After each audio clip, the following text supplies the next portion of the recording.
Bonsoir. Je voudrais faire une vidéo pour parler de quelque chose que je viens de faire une vidéo, mais en anglais, là, je vais faire en traduction. Je vais parler de mon intérêt pour les jeux vidéo, pour la science-fiction, parce que il y a souvent des sujets qui m'intéressent et je fais des recherches. C'est beaucoup intellectuel, c'est de l'apprentissage. C'est de la science, ça peut être l'archéologie, ça peut être le fantastique. Euh, j'ai- j'aime, j'aime, j'ai plusieurs intérêts. Et je disais que j'avais souvent pas eu l'impression que les personnes autour de moi, quand j'étais plus jeune, avaient conscience de à quoi je pensais. Tant que j'étais là, tant que je faisais qu'est-ce qu'on me demandait, j'avais pas, j'avais pas de grandes conversations profondes. Alors, ma psy m'a demandé qu'est-ce que c'est que ces conversations profondes que tu voulais avoir, euh, que tu n'as pas eu.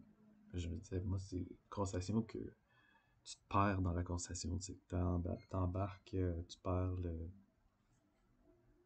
t'arrêtes de penser à tout le reste et tu es juste dans un état d'immersion dans la conversation. Ça peut arriver. C'est quand les personnes partagent le même intérêt. Et j'avais pas de gens qui partageaient le même intérêt, ce qui fait que j'avais pas accès à un soutien où ce que je pouvais être entendu. Des fois, tu sais que tu te dis, bon, moi, si j'aurais eu juste une personne dans ma vie qui aurait été là pour moi dans le temps que j'en avais besoin, ça aurait été différent. J'aurais pas été aussi profond j'aurais pas été aussi loin dans mon découragement. J'aurais pu m'ouvrir à mon ami, puis m'exprimer, puis dire c'est quoi, comment je me sens et tout. Et quand tu peux avoir une conversation ouverte avec quelqu'un où ce que tu peux vraiment dire ce que tu penses et parler de quoi tu t'intéresses, qu'est-ce qui t'intéresse, que ça soit, mettons, un cours sur l'astronomie que tu fais ou que tu apprends des choses par rapport à l'archéologie ou euh, c'est parce que dans les témoins de Jéhovah, t'étais pas encouragé de faire des recherches en dehors de la littérature écrite qui ont été écrites par eux. Ce qui fait que ça peut être un danger pour sa foi, sa spiritualité. Ce qui fait que c'est beaucoup restreint dans les conversations que tu peux avoir.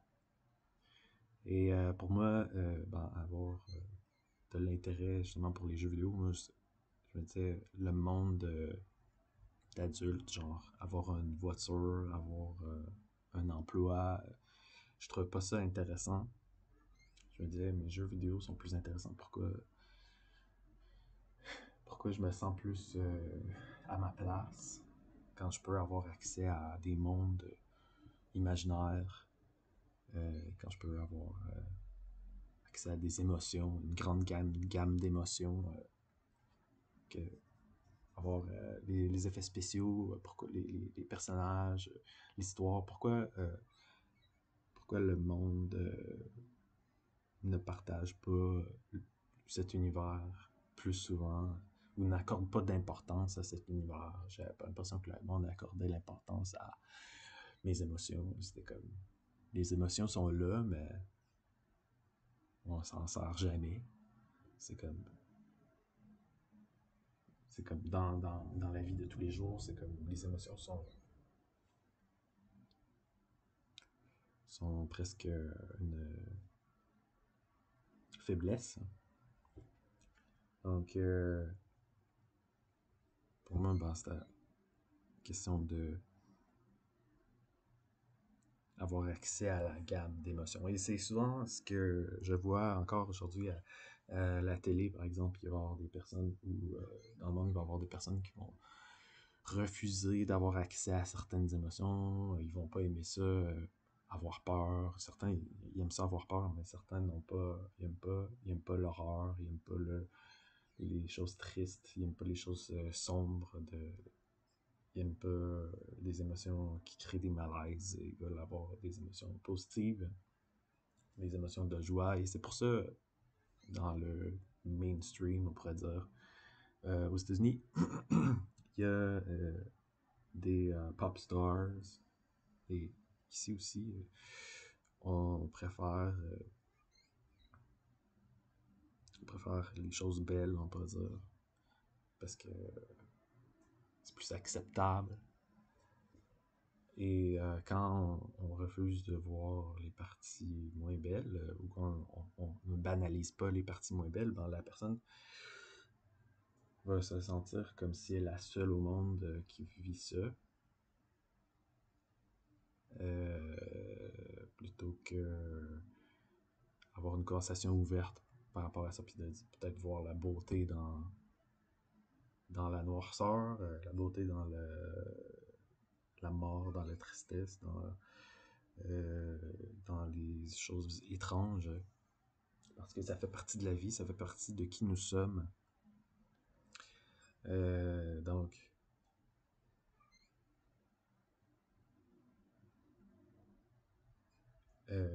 quand on arrête de se battre contre ses émotions pour dire...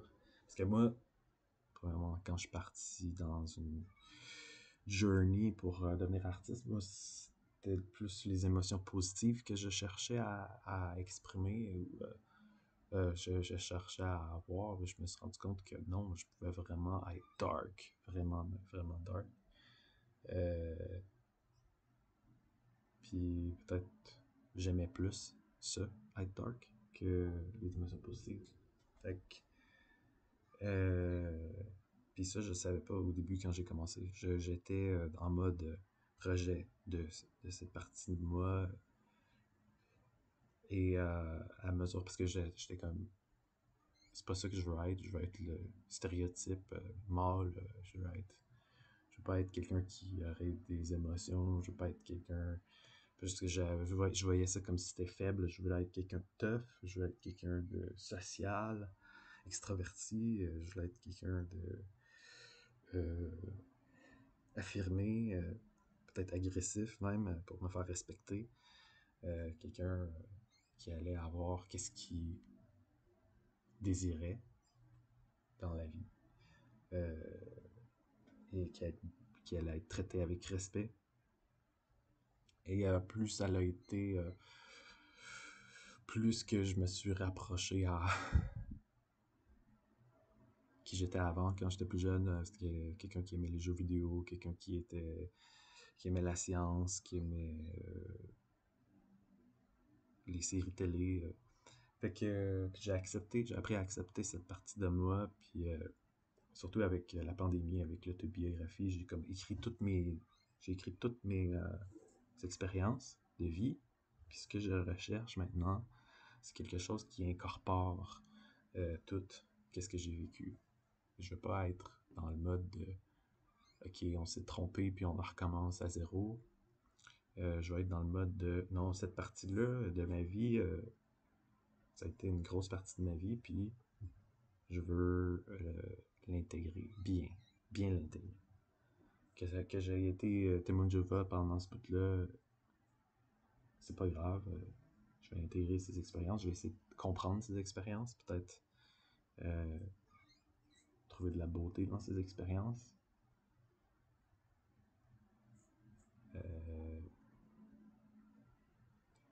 Fait que, de un, j'ai pas eu le choix vraiment d'être témoin de Jéhovah. Ça a été plus une question d'essayer de plaire aux autres. Puis je me voyais jamais comme un rebelle ou quoi que ce soit. Fait que, euh, mais comme j'ai pas l'impression d'avoir de conversation profonde avec les gens dans le sens que où ce que ça peut avoir une fluidité, où ce que je pouvais parler vraiment de mes intérêts, où ce que des choses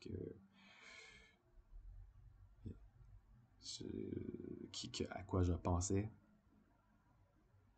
Donc, oui, je me sentais accepté dans le groupe, mais en même temps, j'étais là pour être silencieux, je disais rien, j'étais là pour accompagner, être vraiment un personnage secondaire.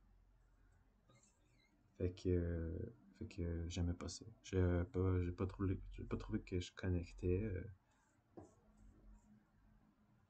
Puis je trouvais pas que j'étais connu non plus comme j'étais vraiment.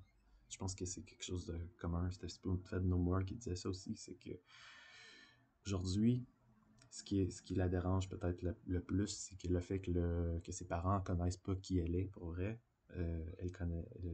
Ses parents se souviennent d'elle comme étant une fidèle témoin de Jéhovah, straight, avec pionnière, et sans, sans doute, et pure et tout. Mais elle, qui elle est vraiment, euh, il y a beaucoup plus de d'éléments parce que on a beaucoup de éléments à sa personnalité. C'est ça quand j'écoutais de la science-fiction, peut-être les choses comme qui parlent qui sont tragiques, qui sont tristes, qui parlent de deuil, qui parlent de mort. Peut-être que je me retrouvais là-dedans parce que euh, j'avais cette part d'émotion en moi et que je pouvais connecter, que je pouvais même avoir accès à des émotions. Je me sentais plus humain avec ces personnages.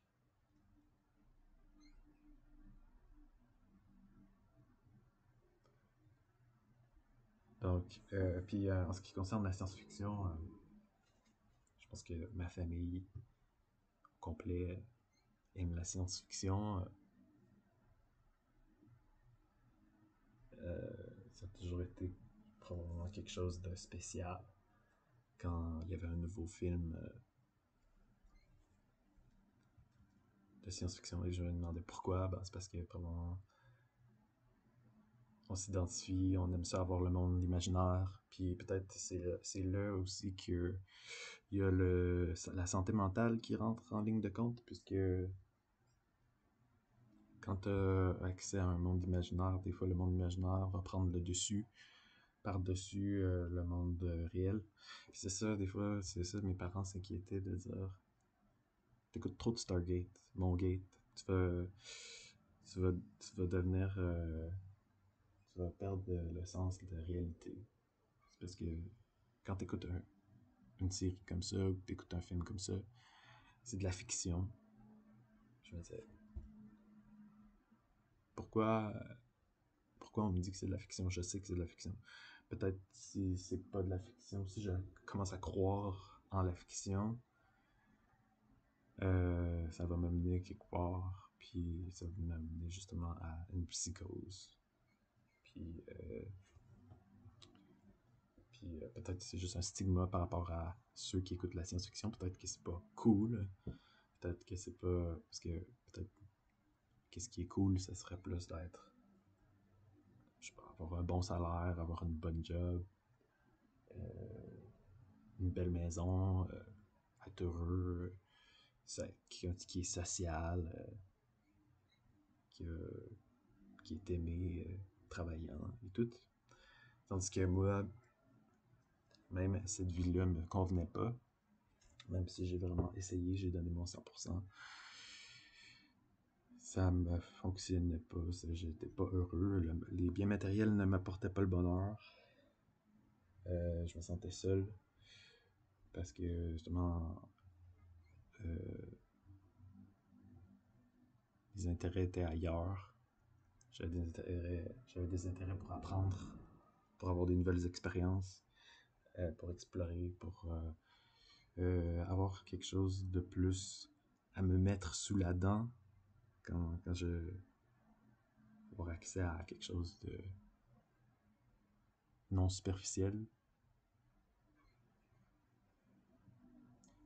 Avoir parler des vraies affaires. Parler des vraies affaires. Fait que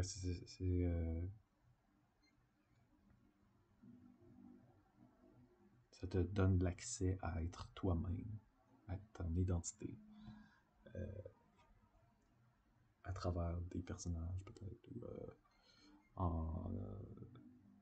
en ayant un monde imaginaire. Quand ton monde imaginaire est plus fort que ta réalité, des fois, comme tu peux penser, c'est que t'es mieux d'être dans le monde imaginaire.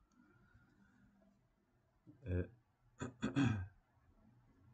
mais il faut quand même que t'aies un côté réalité. Parce qu'il y a des choses qu'il faut que tu fasses dans la vie quand même pour prendre soin de toi et ta santé et tout.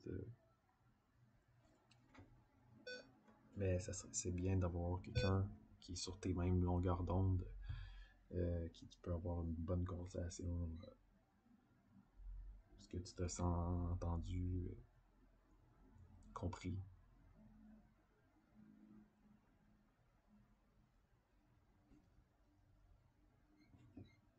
Je pense que j'ai dit ce que j'avais à dire. Donc je vais laisser ça comme ça. Merci. Bonne soirée.